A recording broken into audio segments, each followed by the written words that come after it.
इसमें प्रवेश निषेध का प्रावधान है, कुछ सदस्यों ने इसका विरोध भी किया। राष्ट्रीय सुरक्षा या सार्वजनिक स्वास्थ्य के लिए खतरा पाया जाएगा, उसको प्रवेश की अनुमति नहीं। मानने वाले देश धर्मशाला नहीं है। क्या केंद्र सरकार अपने आलोचकों की एंट्री बैन करने के लिए नया कानून हथियार बनाकर ला रही है?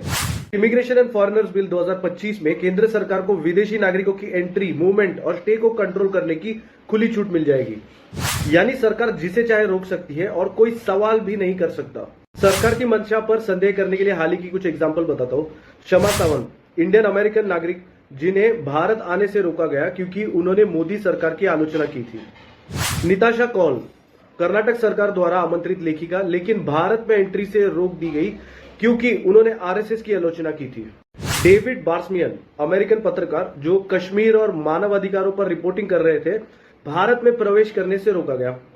आतिश तासिर, ब्रिटिश इंडियन लेखक जिनका ओसीआई स्टेटस रद्द कर दिया गया क्योंकि उन्होंने मोदी सरकार पर आलोचनात्मक लेख रखे थे। एवी काजमीन, फाइनेंशियल टाइम्स की पत्रकार जिनका वीजा भारत सरकार ने रद्द कर दिया क्योंकि उन्होंने सरकार की आलोचना की थी। नोम चॉम्स्की और एंजेला डेविस, भारत में दलित और हाशिए की समुदायों पर बोलने वाले विचारकों को कार्यक्रमों में से हिस्सा लेने से रोका गया था। फेडरिक ग्रिफिथ, एक ऑस्ट्रेलियाई नागरिक जिन्हें भारत सरकार ने ब्लैकलिस्ट कर दिया क्योंकि उन्होंने सीए और एनआरसी के खिलाफ लिखा।